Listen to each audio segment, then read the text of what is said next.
Title: Shadows of Fortune Street.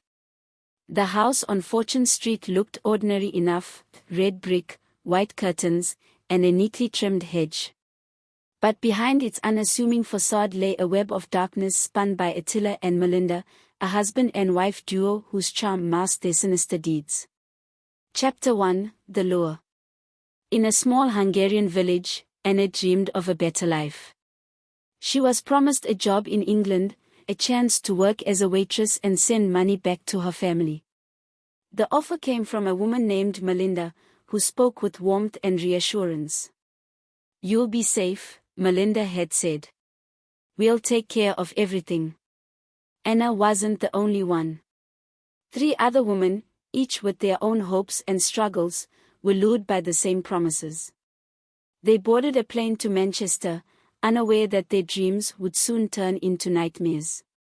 Chapter 2: The Trap. The moment Anna arrived, the truth began to unravel.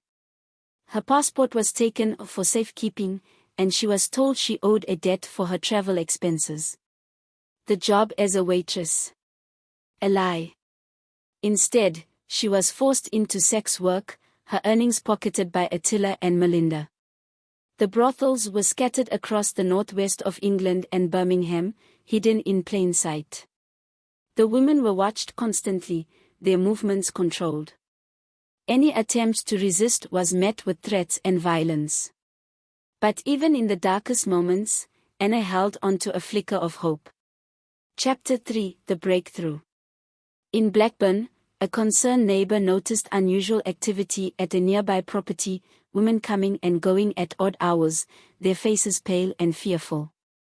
The neighbor tipped off the police, who decided to investigate. When officers arrived, they found Anna. Trembling but determined, she revealed the truth. She showed them an online ad for her services, a chilling piece of evidence that would become instrumental in the case. Her bravery set the wheels of justice in motion. Chapter 4: The Investigation. The Northwest Regional Organized Crime Unit launched a full-scale investigation, working with multiple police forces and charities to uncover the extent of the trafficking ring. They discovered a network of brothels, each a prison for the women trapped within. Attila and Melinda's operation was meticulous, but their arrogance became their downfall. Financial records, surveillance footage, and testimonies from the victims painted a damning picture. The couple was arrested, their empire of exploitation dismantled. Chapter 5: The Trial. At Bolton Crown Court, the victims faced their captors. Anna, now supported by a team of advocates, testified against Attila and Melinda. Her voice, once silenced by fear, now carried the weight of truth. The judge sentenced Attila to 7 years and 7 months in prison, and Melinda to 6 years and 4 months. They were also handed 10-year slavery and trafficking prevention orders, ensuring they could never exploit others again.